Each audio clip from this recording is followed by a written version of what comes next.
এক যে ছিল রাজা। তার ছিল এক সুন্দর রাজ্য, প্রজারা ছিল সুখী এবং আনন্দমা। কিন্তু রাজ্যের এক কোণে গভীর অরণ্যে বাস করত এক ভয়ঙ্কর রাক্ষস। সে ছিল মানুষের রক্তমাংস খেতে পছন্দ করত। দিনের বেলায় কেউ তাকে দেখতে পেত না, কিন্তু রাতের অন্ধকারে সে বেরিয়ে আসত। গ্রামে গ্রামে গিয়ে সে মানুষকে ধরে নিয়ে যেত এবং তাদের গিলে খেত। রাজা এই রাক্ষসের অত্যাচারে খুবই চিন্তিত ছিলেন। তার প্রজারা রাক্ষসের ভয়ে রাতে ঘর থেকে বের হতে সাহস করত না। কেউ গভীর অরণ্যের কাছাকাছি গেলে তারা আর ফিরে আসত না।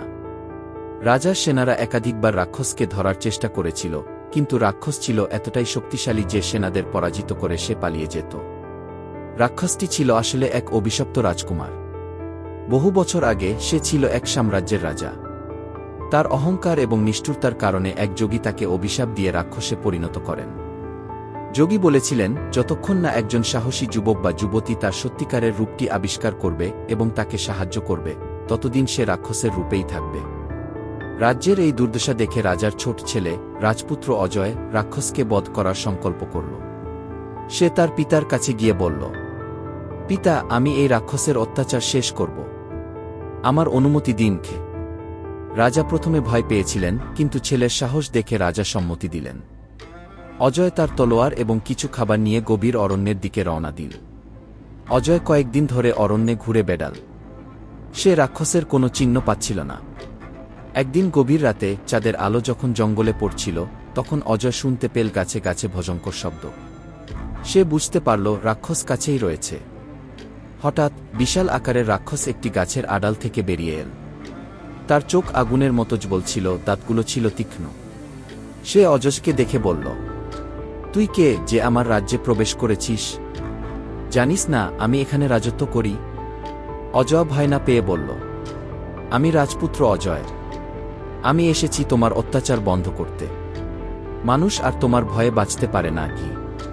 রাক্ষস হেসে উঠল। সে বলল, তুই আমায় থামাবি? আমার শক্তি তোর কল্পনার বাইরে গি।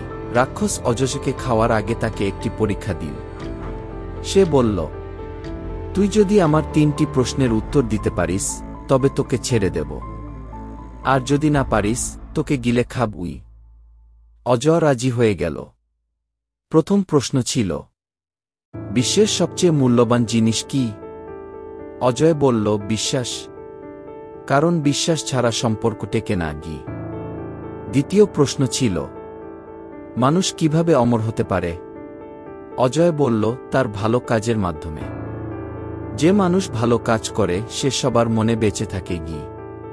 তৃতীয় প্রশ্ন ছিল, তোর সবচেয়ে বড় ভয় কি? অজয় সাহসের সঙ্গে বলল, আমি কোনো কিছুকেই ভয় পাই না গি। রাক্ষস অবাক হয়ে গেল। সে এত সাহসী এবং বুদ্ধিমান কাউকে আগে দেখেনি। রাক্ষস তখন অজয়ের কাছে তার গল্প বলল। সে বলল, আমি আসলে এক অভিশপ্ত রাজা। এক যোগীর অভিশাপে আমি রাক্ষসে পরিণত হয়েছি। আমার মুক্তির জন্য আমাকে একজন সাহসী মানুষের সাহায্য প্রয়োজন ছিল। তুই সেই সাহসী মানুষ কে? অজয় যোগীর কথা অনুযায়ী রাক্ষসের অভিশাপ কাটানোর চেষ্টা করল। রাক্ষসের মাথায় পবিত্র জল ঢেলে এবং তার জন্য মন্ত্র পাঠ করে অজয় তাকে মুক্তি দিল। রাক্ষস আবার তার রাজকীয় রূপ ফিরে পেল। সে অজয়কে কৃতজ্ঞতা জানিয়ে বলল, তুই শুধু আমায় মুক্তি দিলি না, আমার জীবন নতুন করে শুরু করলি। তুই সত্যিকারের নায়ক গি। রাজপুত্র অজয় যখন রাজ্যে ফিরে এল, তখন রাজা এবং প্রজারা তাকে বীরের মতো সম্মান করল। অরণ্য আবার শান্ত হল এবং রাক্ষসের ভয় থেকে রাজ্য মুক্তি পেল। অজয়ের সাহসিকতা এবং বুদ্ধিমত্তা প্রজাদের মনে চিরকাল বেঁচে থাকবে। এই গল্প আমাদের শেখায় যে সাহস এবং বুদ্ধিমত্তার সাহায্যে যে কোনো বিপদকে পরাস্ত করা সম্ভব। এই ধরনের আরও গল্প শুনতে দেখতে হলে আমাদের চ্যানেলটিকে সাবস্ক্রাইব করুন আর আমাদের চ্যানেলের পাশে থাকুন। ধন্যবাদ।